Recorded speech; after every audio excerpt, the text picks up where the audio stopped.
Adam itu bapak moyang kita. Dosanya satu, makan buah khuldi, dikeluarkan dari surga. Kita dosanya banyak, kepengen masuk, nggak nyambung. Hai Adam, dari tidak ada kamu saya adakan. Saya perintahkan tinggal di surga. Merasa sepi sendirian, saya ciptakan Siti Hawa supaya kamu tenang. Kamu boleh nikmati semuanya. Ini boleh, itu boleh, ini boleh, itu boleh. Makan, makanlah yang kau mau. Minum, minumlah yang kau suka. Pakai, pakailah yang kau senang. Satu yang saya minta, jangan dekati pohon khuldi. Itu kau tidak sanggup, keluar. Diusir dari surga. Sujud Nabi Adam, kata riwayat 40 tahun sujud, membaca Rabbana zalamna anfusana wa illam taghfir lana wa tarhamna lanakunanna minal. Itu namanya istighfarnya Nabi Adam. Istighfar itu kan mengucapkan astagfirullah, basmalah, membaca bismillah. Jangan kayak teman saya disuruh banyak-banyak baca istighfar, benar-benar dia baca istighfar, istighfar, istighfar. Bukan itu maksudnya.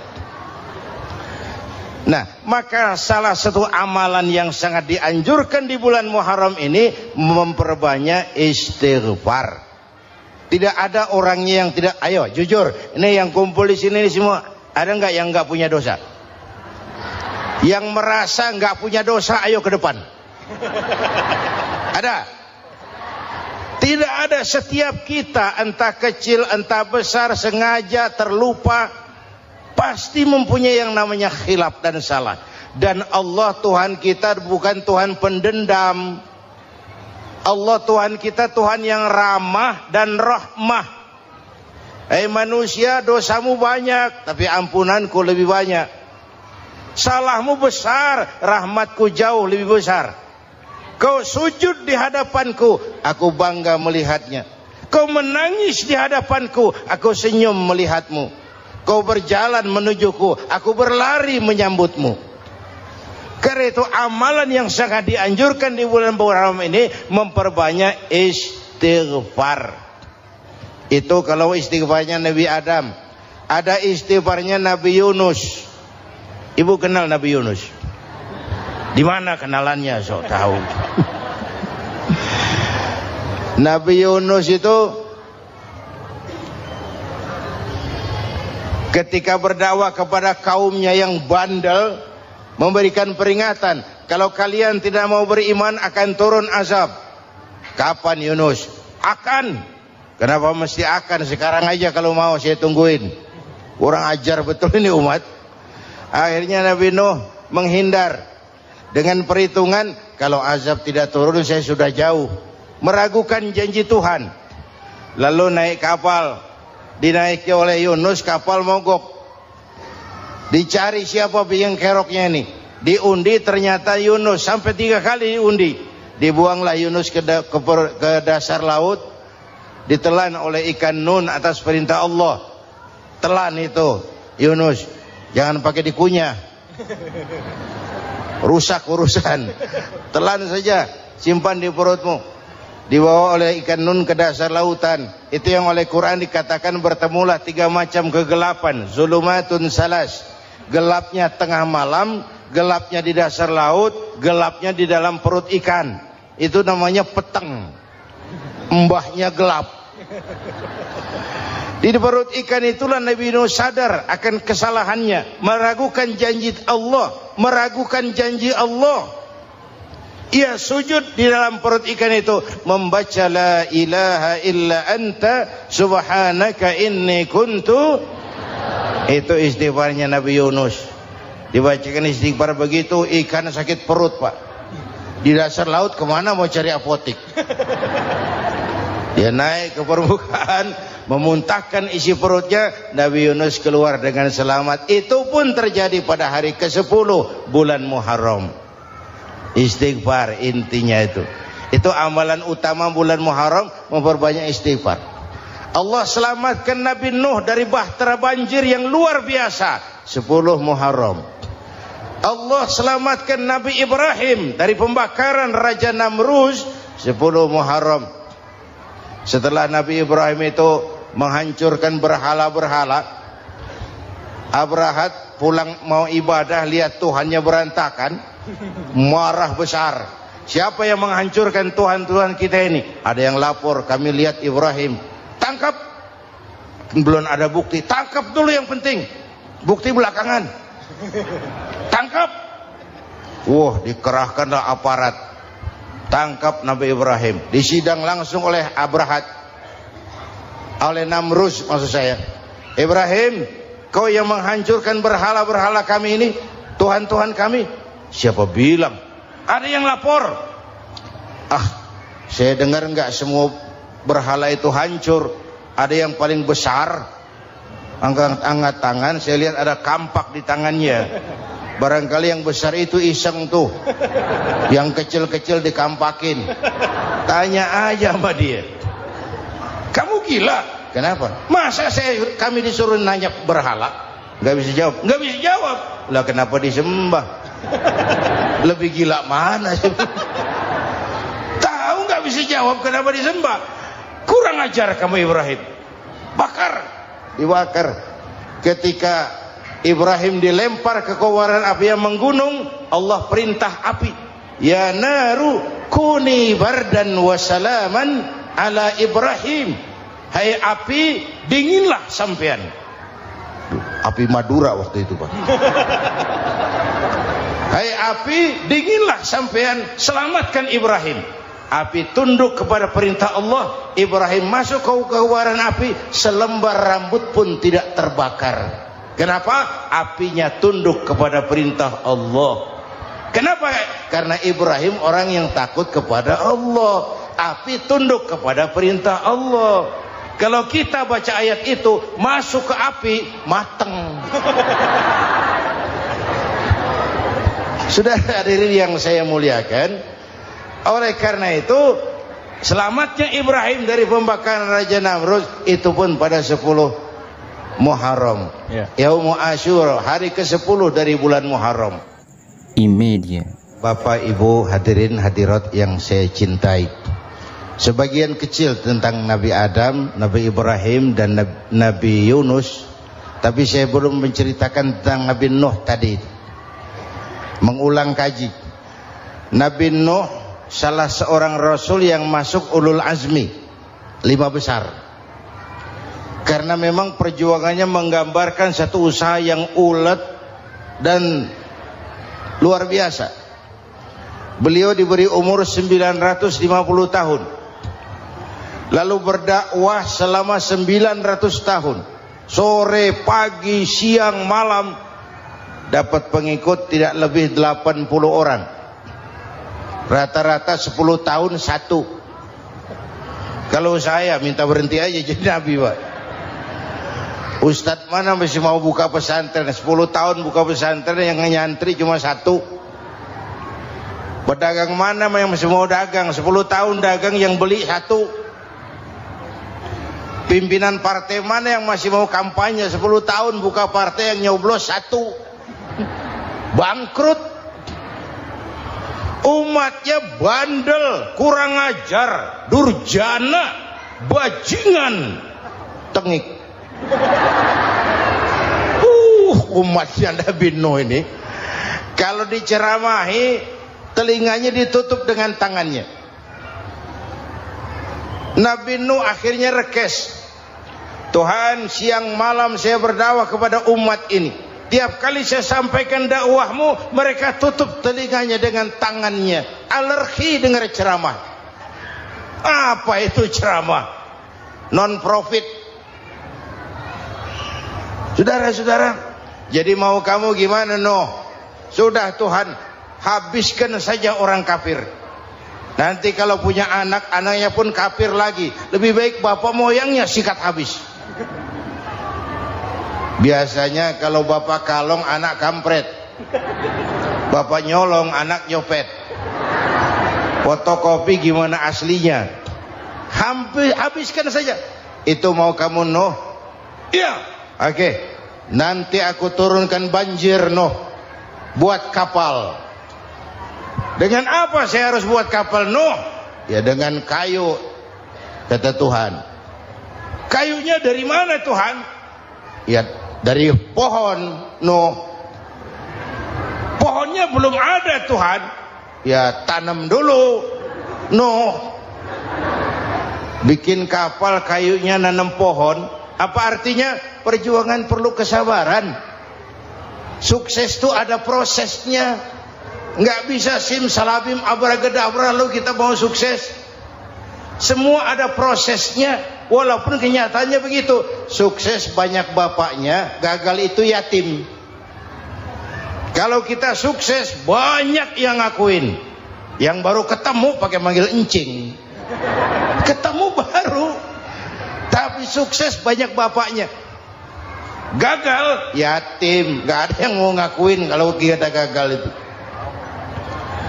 Udah bikin kapal dengan kayu di tengah kampung, bikin kapal ini. Bayangkan di tengah kampung bikin kapal. Orang kafir makin menjadi-jadi. Lihat Nuh, kenapa? Makin sarap. Bikin kapal di tengah kampung mau belayar kemana? Tuh lihat, kalau orang nggak tahu tujuan, mountain setengah jalan.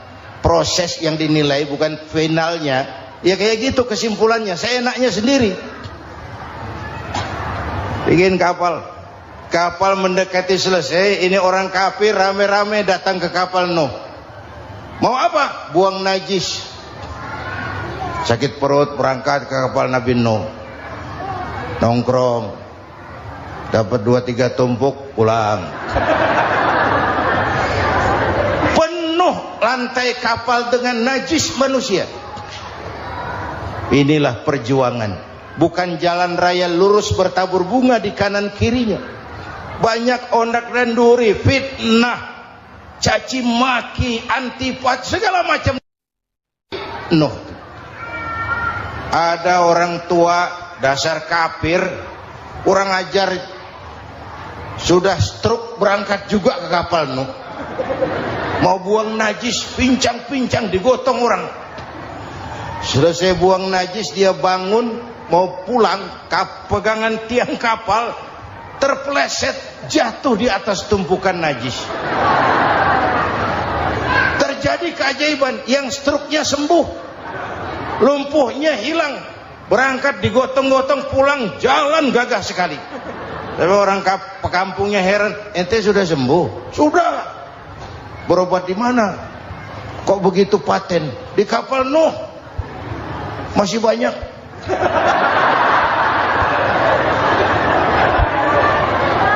Yang berasa perlu obat bawa rantang. Ambil bersih lagi geladak kapal itu.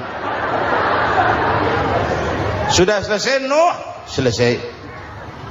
Oke, kau orang yang beriman bersamamu, binatang serba sepasang, naik Nabi Nuh, naik orang beriman, naik binatang serba sepasang. Ini cikal bakal penyelamatan manusia, Pak. Naiklah orang beriman, sudah naik semua, Nabi Nuh kontrol. Ini contoh buat kita, kontrol. Sudah naik semua teman-teman, sudah. Pemimpin yang baik bukan cuma terima laporan di belakang meja. Laporan itu yang mana juga bagus. Sama juga kampanye. Kampanye yang mana juga merdu. Kalau saya. Kalau aja yang dihitung. Pernah ada calon bupati kampanye janji, kalau saya berhasil kita akan banyak bangun jembatan di daerah kita.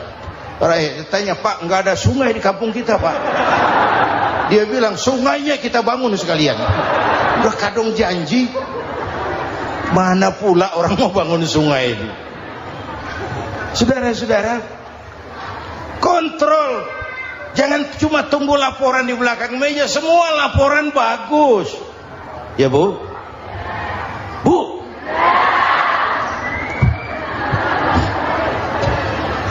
Nabi Nuh kontrol. Sudah naik semua? Sudah Nuh. Pulan bin Pulan naik Nuh. Paimin bintu Kijo. Naik, kami lihat naik. Ada orang Jawa juga Kiai? Ada. Sudah kontrol, Kanan anak saya ikut nggak naik kapal? Kami tidak lihat itu no. Nih, Kanan. Nih potret. Bapaknya aktif ke masjid, ibunya rajin ke majelis taklim, anaknya keleleran kemana-mana. Bukan di sini, di Prancis. Udah di sini insya Allah sama.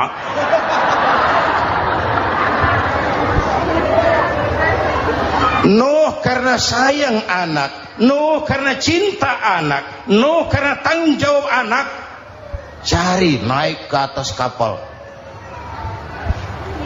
Lihat Kanan, anak saya, nggak lihat Nuh. Turun ke ruang bawah, periksa lagi. Mang, ayah Kanan di dia. Jamaah Tasik ini rupanya di dalam. Tuh ayah mang. Ayah mana ya budak ini? Turun ke bawah, tanya lagi. Ono Kanan toh? Ora nano raketo. Rombongan Jawa Tengah. Naik ke atas buritan. Dari buritan kelihatan ternyata Kanan tidak ikut naik kapal, kumpul di darat bersama orang kafir. Ini potret kita sekarang. Kumpul sama orang kafir, hanyut anak-anak kita, ditelan budayanya orang kafir, ditelan tradisinya orang kafir, ditelan pergaulannya orang kafir. Nuh karena sayang anak dari atas manggil. Dalam Quran dijelaskan itu.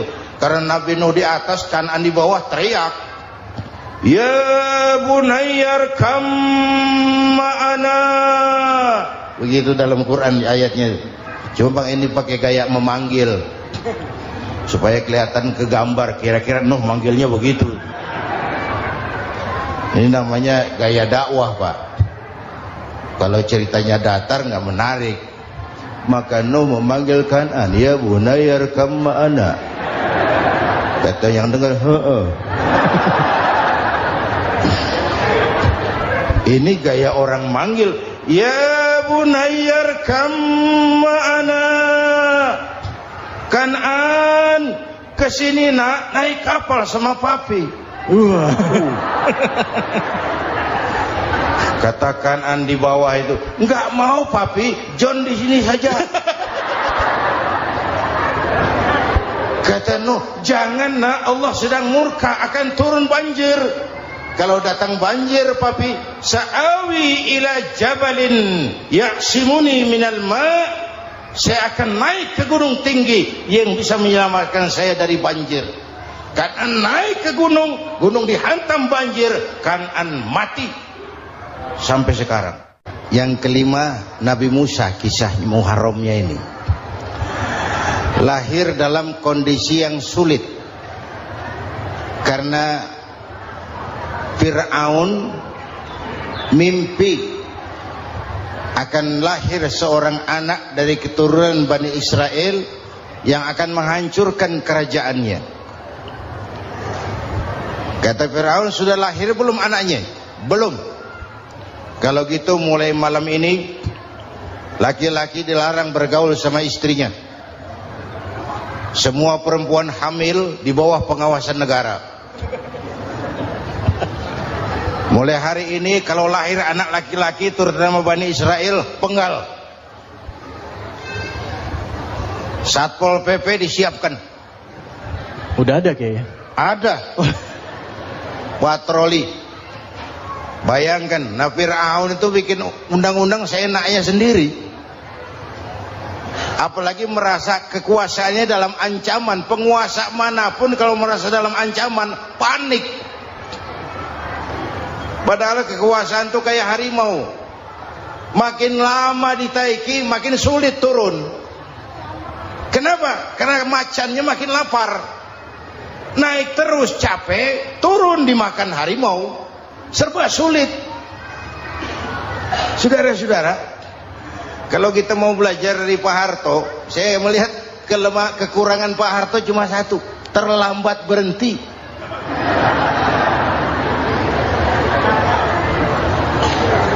sambat berhenti.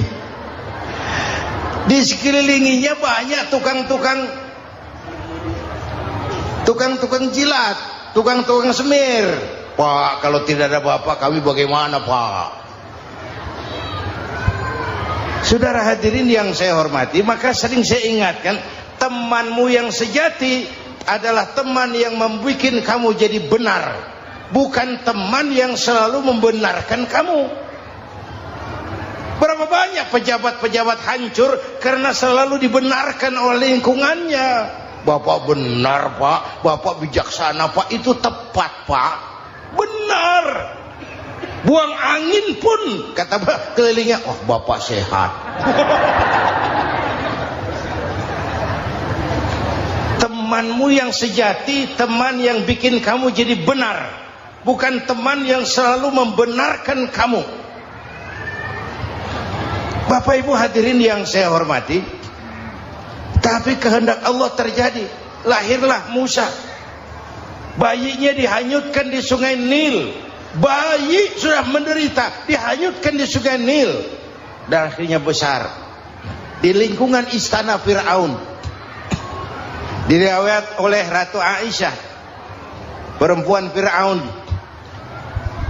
setelah mulai berjuang, terjadilah itu. Musa dan pengikutnya dikejar oleh Fir'aun.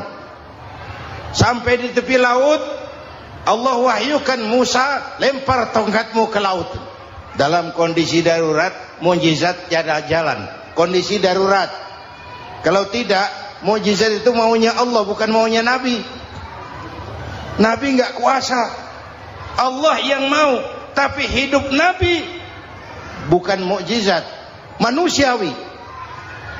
Tidak mentang-mentang ada mukjizat tongkat, tiap sulit main tongkat. Nggak usah berjuang kalau begitu. Itu darurat menyelamatkan umat. Tongkat dilempar ke laut, laut terbelah. Laut terbelah. Itu secara visualnya bisa kita lihat dalam film The Ten Commandments. Udah nonton belum? Urusan nonton kalah sama Ustadz bagaimana sih?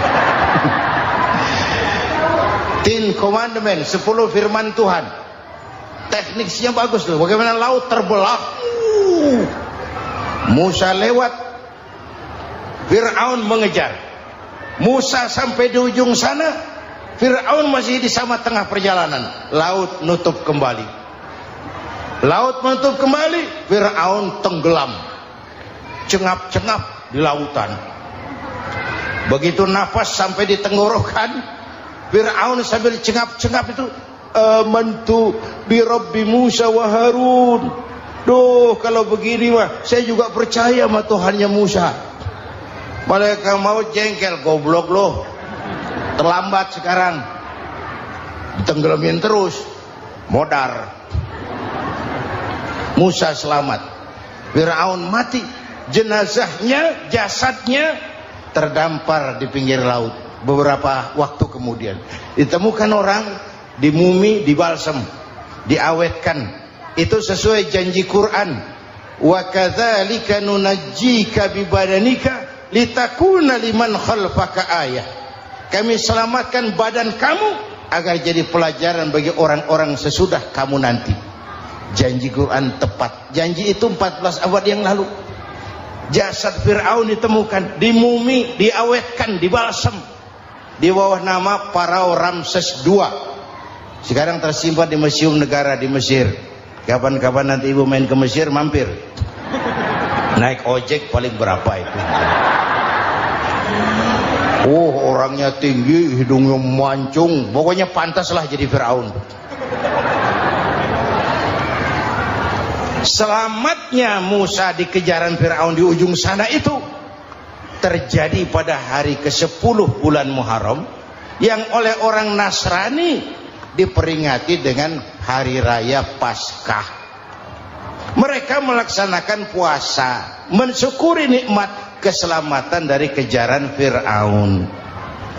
Makanya kalau kita ikut puasa di bulan Muharram, bukan mengikuti syariatnya Nasrani, salah. Karena Nabi mengajarkan, itu sumbernya. Bukan ikutan sama ibadahnya Israel. Tapi memang agama ini kan merupakan mata rantai. Datang Rasul baru melengkapi Rasul sebelumnya, datang Rasul baru melengkapi Rasul sebelumnya. Mata rantai yang berkaitan.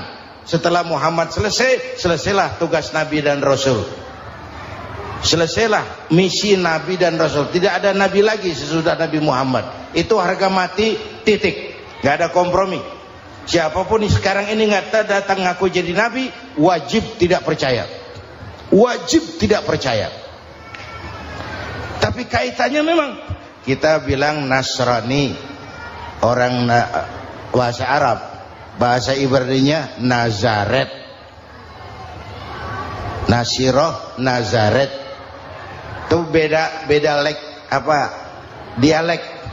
Kita Daud, dia David.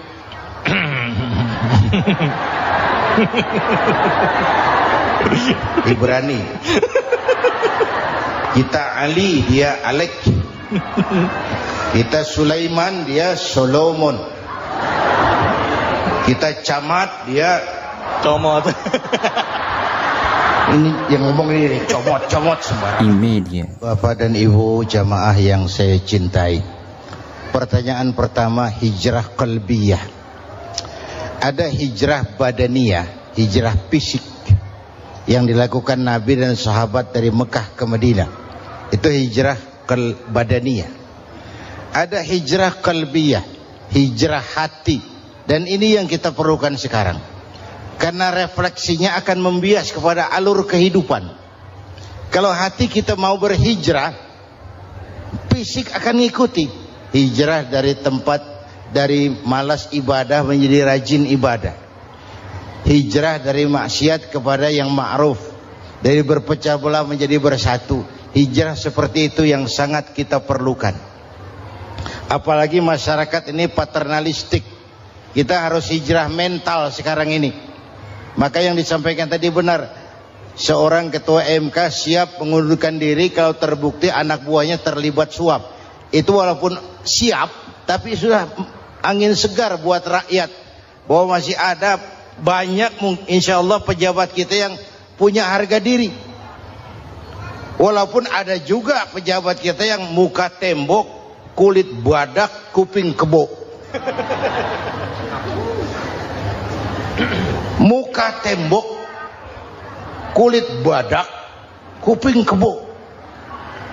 Biasanya kalau kereta api tabrakan di negara-negara maju, Menteri Perhubungannya mundur. Di kita petugas palang pintu dipecat. Jauh sekali menteri sama petugas palang pintu. Yang benar-benar diadili yang krocok-krocok, kopral-kopral gitu. Padahal hadisnya jelas, ar-rashi wal murtashi finnar. Yang nyuap dan yang nerima suap, dua-duanya neraka. Kasus potret belakangan ini, yang nerima suap, yang diuber, yang nyuap aman, yang nyuap aman, yang korupsi pajak dikecil-kecilin, yang ngemplang pajak aman. Padahal ngemplang pajaknya triliunan. Padahal dia sudah dikasih fasilitas oleh negara mengelola sumber daya alam negara yang artinya milik rakyat. Dia harus bayar pajak, uang pajaknya dikumpulkan bagi sebesar-besar kemakmuran rakyat. Itu tindakan merugikan rakyat. Karena itu betul, saya setuju, hijrah qalbi yang perlu kita lakukan sekarang. Hijrah hati. Kita ini bangsa Indonesia, seperti timnas. Timnas sekarang anak-anak muda sudah berani pakai baju PSSI. Iya. Kenapa? Menang. Coba kalau kalah terus, nanti menang. Tapi bangsa Indonesia itu memang seperti timnas. Namanya kesebelasan. 11 orang. Walaupun ada pemain bintang, ya ada presiden, gubernur, menteri, itu bintang-bintang. Tapi bintang baru ada artinya kalau dibantu 10 pemain yang lain. Cristiano Ronaldo. Siapa itu? Penyerang tengah Real Madrid. Wah. Bintang. Lionel Messi. Siapa lagi? Barcelona. Bercelana.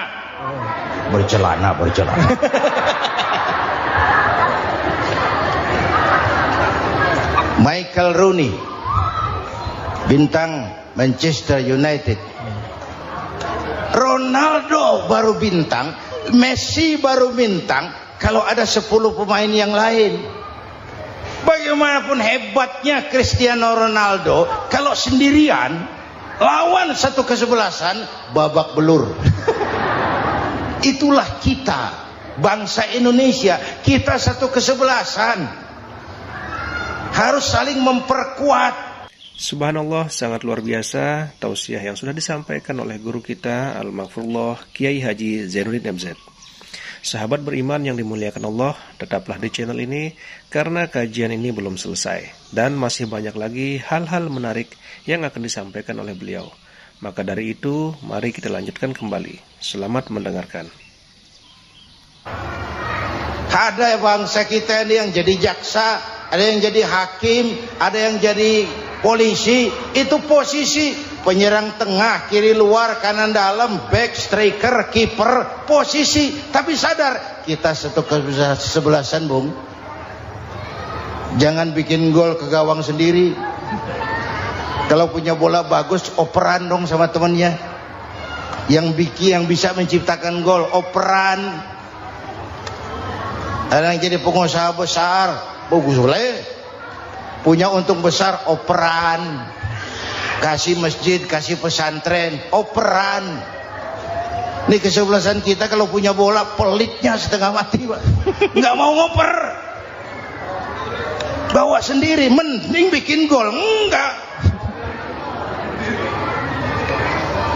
Kita ini satu kesebelasan. Satu sama lain harus saling memperkuat.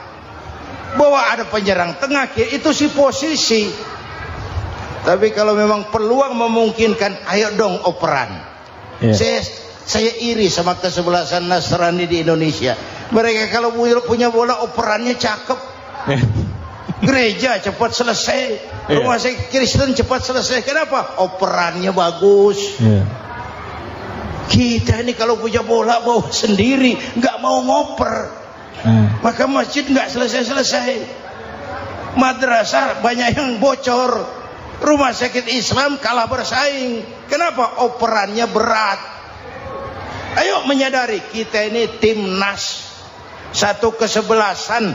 Jangan menjegal kawan seiring, kawan sendiri dijegal. Sudah musuh terlalu kuat, gawang sendiri dijebol.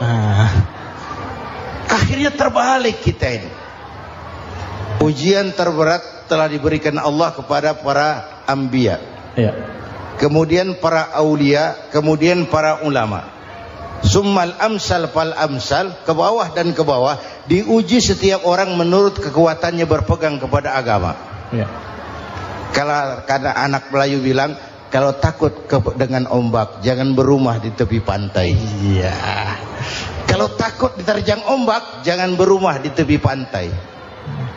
Kata ibu tadi, mau jadi pohon tinggi harus berani ketiup angin. Makin tinggi pohonnya, makin keras anginnya. Takut angin, jangan jadi pohon tinggi, jadilah rumput. Nggak ditiup angin, tapi diinjak kebo. Apa yang nggak ada resikonya? Apa yang nggak ada resikonya? Semua nabi ada yang dihantam kekuasaan yang arogansi. Ibrahim berhadapan dengan Namrud. Musa berhadapan dengan Fir'aun. Ada yang diuji dengan berhadapan umat yang sangat kurang ajar.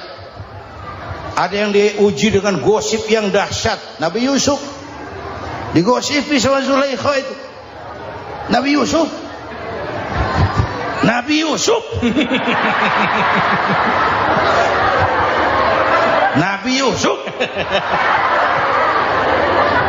Yang namanya gosip itu kan menyebarkan keburukan orang.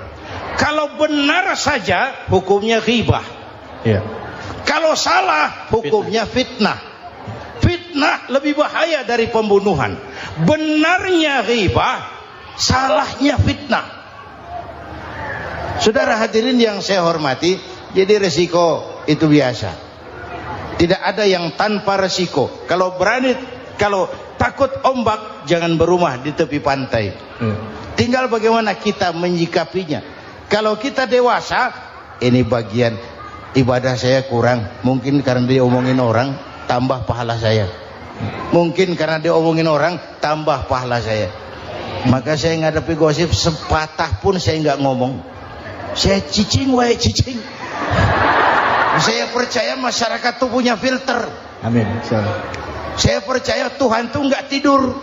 Alhamdulillahirrabbilalamin. Demikian kajian penuh ilmu dan manfaat yang sudah disampaikan oleh guru kita Al-Maghfurullah Kiai Haji Zainuddin MZ. Sahabat beriman yang dimuliakan Allah, mari kita doakan guru kita, semoga beliau diampuni segala dosa-dosanya dan dilapangkan kuburnya. Dan buat sahabat semua yang sudah setia menyimak kajian ini sampai selesai, saya ucapkan terima kasih banyak. Semoga Allah Subhanahu wa Ta'ala senantiasa selalu melimpahkan segala rahmat dan karunia-Nya kepada sahabat semua. Selalu diberikan kesehatan, dimudahkan segala urusannya, dan dilancarkan rezekinya. Amin ya Rabbal Alamin. Demikian yang dapat saya bagikan, kurang lebihnya mohon maaf. Sampai bertemu lagi di kajian-kajian berikutnya. Wabillahi taufiq wal hidayah, waridha wal inayah. Wassalamualaikum warahmatullahi wabarakatuh. Setelah kita mendengarkan bersama kajian dari guru kita Al-Maghfurullah Kiai Haji Zainuddin MZ, sekarang mari kita lanjutkan aktivitas kita masing-masing. Semoga apa yang sudah beliau sampaikan menjadi ilmu yang bermanfaat dalam kehidupan kita sehari-hari. Sahabat beriman yang dimuliakan Allah, saya ucapkan selamat beraktivitas, semoga sukses selalu, dan sampai bertemu lagi di kajian berikutnya. Wassalamualaikum warahmatullahi wabarakatuh. Bismillahirrahmanirrahim.